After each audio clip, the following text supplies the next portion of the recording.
ကဲငယ်လင်လှုပ်လို့တယ်နော်ငယ်လင်လှုပ်တော့ဒီမှာကိုသားဘာမှမသိဘူးငယ်လင်လှုပ်လို့ပဲမသိသူကစင်းလာကိုလည်းလိုက်စင်းလာမှငယ်လင်လှုပ်လို့တဲ့အကောင်လုံးလမ်းမမှာတယ်ထပ်ထိုက်တော့တိုင်ငယ်လင်လှုပ်လို့တယ်နော်အကောင်လုံးလမ်းမပေါ်ရောက်တော့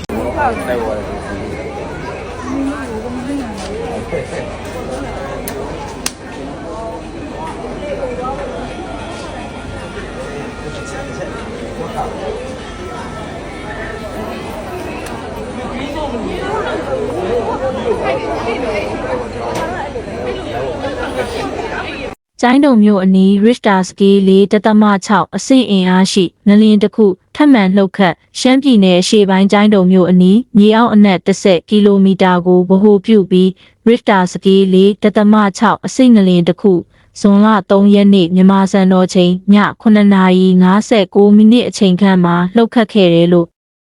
လူသားချင်းစာနာထောက်ထားနှင့်ဘေးအန္တရာယ်ဆိုင်ရာစီမံခန့်ခွဲရေးဝန်ကြီးဌာနကထုတ်ပြန်ပါတယ်။မြေငလျင်တိုင်းတာဆက်တွေနဲ့ဗဟိုချက်ရဲ့အနီးဝေးပေါ်မူတည်ပြီးလဲငလျင်အင်အားပမာဏအနည်းငယ်ကွာခြားမှုရှိနိုင်တယ်လို့ဝန်ကြီးဌာနကထုတ်ပြန်ပါတယ်။မေ30ရက်နေ့မြန်မာစံတော်ချိန်နေ့လယ်2:13မိနစ်မှာလဲ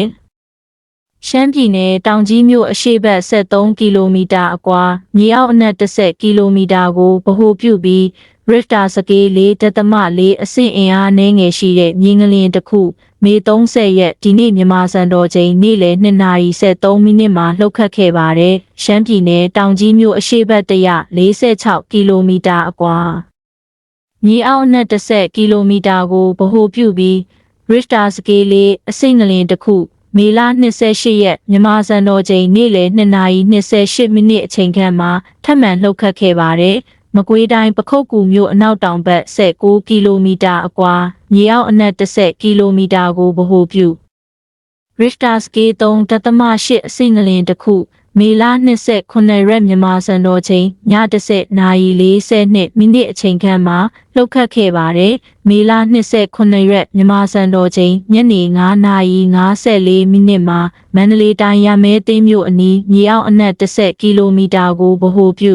Richter Scale 4.3 အဆင့်ငလျင်တစ်ခုထပ်မံလှုပ်ခတ်ခဲ့ပါတယ်။စကိုင်းငလျင်ကြီးရဲ့နောက်ဆက်တွဲငလျင်ငယ်တွေဆက်လက်လှုပ်ခတ်နိုင်တဲ့အတွက်ငလျင်ဘေးဆောင်ရန်ရှောင်ရန်သတိပြုရန်အချက်တွေနဲ့အညီနေထိုင်ကြဖို့အတွက်ဝန်ကြီးဌာနကအသိပေးတိုက်တွန်းထားပါတယ်